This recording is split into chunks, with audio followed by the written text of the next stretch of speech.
Hello everyone हाम्रो education study academy YouTube च्यानलमा तपाईँलाई स्वागत छ। योभन्दा अगाडि मैले ट्रेडिङ अकाउन्ट पिएल अकाउन्टको बनाइसकेको छु र अब चाहिँ मैले फेरि यो अस्मिता पब्लिकेसनबाट ब्यालेन्स सिटको तीनवटा न्युमेरिकल सल्भ गर्न गइरहेको छु र ब्यालेन्स सिट सुरु गर्नुभन्दा अगाडि फर्स्टमा ब्यालेन्स सिटको अलिक इन्ट्रोडक्सन छैन। The statement which is shown the information about assets liability and capital is called the balance sheet. In other words, balance sheet is an accounting statement of financial position of a business at a specific point of time. Usually at the end of the accounting period, it shows the assets on one side and capital library and capital on other side. मतलब balance sheet को final account balance seat सबैभन्दा important part हो जसभित्र हामीले assets capital लाइब्रेरीको बारेमा information दिन्छ जसबाट चाहिँ हाम्रो बिजनेस अर्गनाइजेसनको फाइनेन्सियल स्टेटमेन्ट फाइनेन्सियल पोजिसनको बारेमा थाहा पाउन सक्छौँ। भनेपछि business organiser entire activity whole 1 इयरको एक्टिभिटीको बारेमा हामीले पोस्टिङ गरेको हुन्छ भने ब्यालेन्स सिटमा के पोस्टिङहरूलाई चाहिँ हामीले पोस्टिङ गरेको हुन्छ, के पोइन्टहरूलाई पोस्टिङ गरेको हुन्छ चाहिँ एउटा ब्यालेन्स सिटमा के हुन्छ, एउटा side capital and library side हुन्छ। क्यापिटल लाइब्रेरी साइडमा के हुन्छ त क्यापिटल हुन्छ अनि लाइब्रेरिज भनेको दिने बाँकी भनेको अर्को के त लङ टर्म लोन क्रेडिट र ब्याङ्क ओभरड्राफ्ट पेएबल र अदर लाइब्रेरी भयो। ठिक छ हो भनेपछि ब्यालेन्स सिटको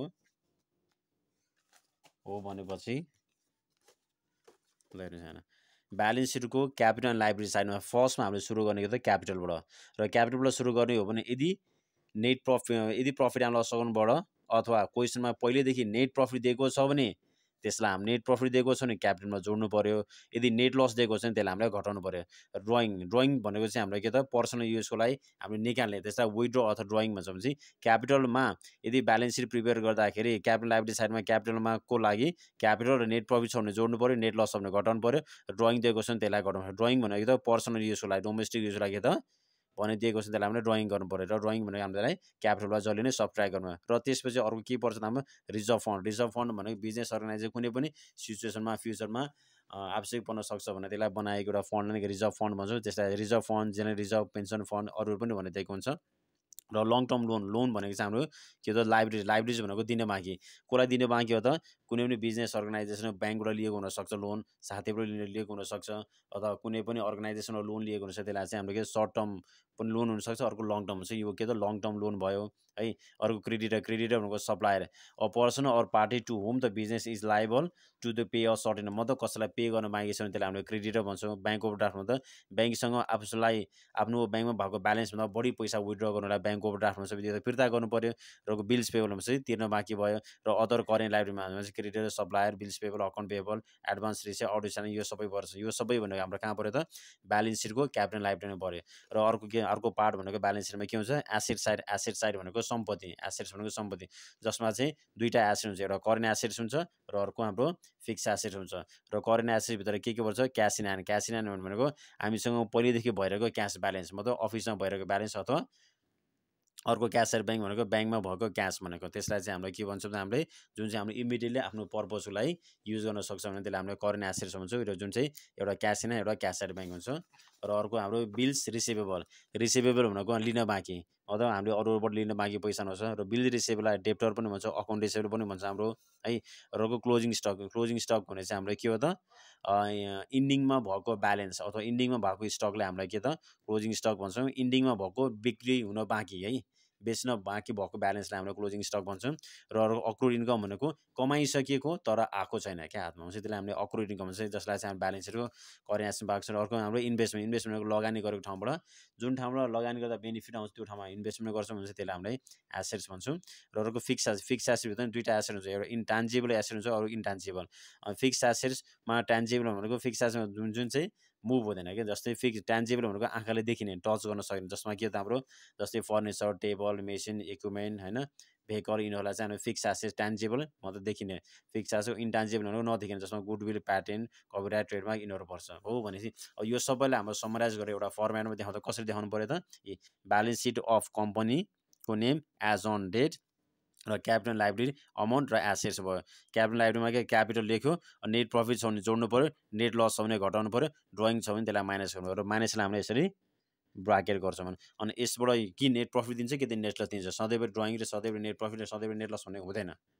भनेपछि यदि नेट प्रफिट आएको छ भने चाहिँ यसलाई जोड्नु पऱ्यो, नेट लस आएको छ भने घटाउनु पऱ्यो र ड्रइङ दिएको छ घटाएर राख्नु पऱ्यो। र अर्को general reserve fund, sinking fund छ भनेर घटाउनु राख्नु पऱ्यो, ब्यालेन्स सिटको एमाउन्टमा राख्नु पऱ्यो। लङ टर्म लोनमा debenture, bank loan, sundry creditor भयो, बिल्स पेबल भयो। सन्ड्री क्रेडिटर भनेको दिन बाँकीहरू है, कसैलाई हामीले तिर्न बाँकी छ, जसलाई हामीले क्रेडिटरलाई हामीले सप्लायर पनि भन्छौँ हामीले। र अर्को हाम्रो के त बिल्स पेबल भनेको बिलमा भएको अमाउन्ट चाहिँ हामीले पे गर्न बाँकी छ है त। अर्को ब्याङ्क ओभरड्राफ्ट भनेको ब्याङ्कमा भएको ब्यालेन्सभन्दा बढी पैसा निकाल्यो भने त्यसलाई हामीले ब्याङ्क ओभरड्राफ्ट भन्छौँ। त्यसलाई चाहिँ हामीले के त लाइबिलिटी मान्छौँ। एडभान्स इन्कम भनेको हामीले काम नगरी पहिल्यै पैसा लियो भने त्यो त हामीले कम्प्लिट गर्नु पऱ्यो, त्यसलाई एडभान्स इन्कम त प्री रिसिभ इन्कम भन्छौँ। आउटस्ट्यान्डिङलाई के त भन्छ हामीले यसलाई ड्यू अथवा पेएबल पनि भन्छ हामीले यसलाई। र अनअर्न इन्कम भनेको नकमाइकन आएको भयो। र अर्को हाम्रो एसेट साइडमा के त गुडविल, कपिराइट, ट्रेडमार्क, प्याटेन्ट भयो। र ल्यान्ड एन्ड बिल्डिङ भनेको घर जग्गा जमिन भने हाम्रो एसेट्स भयो। प्लान्ट एन्ड मेसिन हाम्रो एसेट्स भयो। फर्निचर फिक्सचर हाम्रो एसेट्स भयो। इन्भेस्टमेन्ट भने हाम्रो एसेट। क्लोजिङ स्टक भनेको करेन्ट एसेट्स के। जस्तै क्लोजिङ स्टकलाई हामीले इन्डिङ स्टक एट इन पनि भने। र सन्ड्री डेप्टर भनेको लिन बाँकीहरू, बिल रिसिभ लिनु, प्रिपेड एक्सपेन्स भनेको अगाडि नै तिरेकोहरू। एडभान्स इन्कम भनेको अगाडि नै आएको इन्कम भयो। प्रिपेड एक्सपेन्सेस भनेको के हो त हाम्रो अगाडि नै तिरिसकेको खर्चहरू भयो। र एक्रुड इन्कम भनेको लिन बाँकी इन्कमहरू। र preliminary expense business organisation establish गर्दा लागेको खर्च जसलाई हामी प्रिलिमिनरी एक्सपेन्स बोस्नेको छ। र cash at bank, cash in hand. Cash at bank भनेको ब्याङ्कमा ब्यालेन्स छ भनेको, क्यास इन ह्यान्ड भनेको अफिसमा ब्यालेन्स छ भनेपछि यो सबै ब्यालेन्स सिट झन्डैभरि के त बराबर आउनुपर्छ। एउटा कुरा के याद गर्नु पऱ्यो, यहाँले तिनवटा कुरा याद गर्नु पऱ्यो। फर्स्टमा क्यापिटलमा नेट प्रफिट दिएको छ भने जोड्नु पऱ्यो, नेट लस छ भने घटाउनु पऱ्यो, ड्रइङ दिएको छ भने सब्ट्र्याक्ट गर्नु पऱ्यो, ठिक छ। र अर्को कुरा हामीलाई के त ब्यालेन्स सिट चाहिँ सधैँ पनि बराबर आउनुपर्छ। ल मैले चाहिँ तपाईँहरूलाई गरिदिनु लागेको फाइनल अकाउन्टको ब्यालेन्स सिट भनेको फाइनल अकाउन्टको ब्यालेन्स सिट चाहिँ विदाउट एडजस्टमेन्ट भनेको है, मतलब ब्यालेन्स सिट मात्रै सोध्यो भने कसरी गर्ने।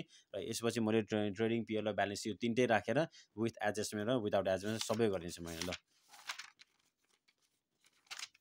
जसमा हाम्रो के छ फोको ए, एउटा फोको ए छ प्रिपेयर र ब्यालेन्स सिट अफ शीतल इन्टरप्राइजेसको छ 31 डिसेम्बर 2024 देको छ हो। र कति छ 7 दुना 14 भनेपछि 13वटा पोइन्ट दिएको छ। र यसभित्र भएको पोइन्टलाई हामीले क्यापिटल र लाइबिलिटीमा र एसेट्समा छुट्याउनु पऱ्यो। भनेपछि क्यापिटल लाइबिलिटीमा पर्ने पोइन्टहरू हामीलाई के छ त हामीलाई अलरेडी पहिलेदेखि थाहा छ। क्यापिटल लाइबिलिटी साइडमा पर्ने पोइन्टहरू फर्स्टमा यो क्यापिटल भइहाल्यो होइन। अर्को लाइबिलिटीमा पर्ने पोइन्ट भनेको हाम्रो के त के भन्छ क्रेडिटर लेखेको हुन्छ, बिल्स पेबल भनेर लेखेको हुन्छ।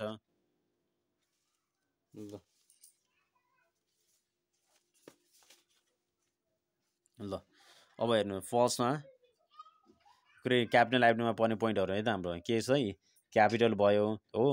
अरू के छ ड्रइङ दिएको छ भने घटाउनु पऱ्यो हो किन, एक्रुड इन्कम परेन, आउटस्ट्यान्डिङ पऱ्यो, नेट प्रफिट दिएको छ, क्रेडिट दिएको छ हो। यो टिक लगाएको पोइन्टहरू कहाँ पऱ्यो त हाम्रो क्यापिटल लाइबिलिटी साइडमा पऱ्यो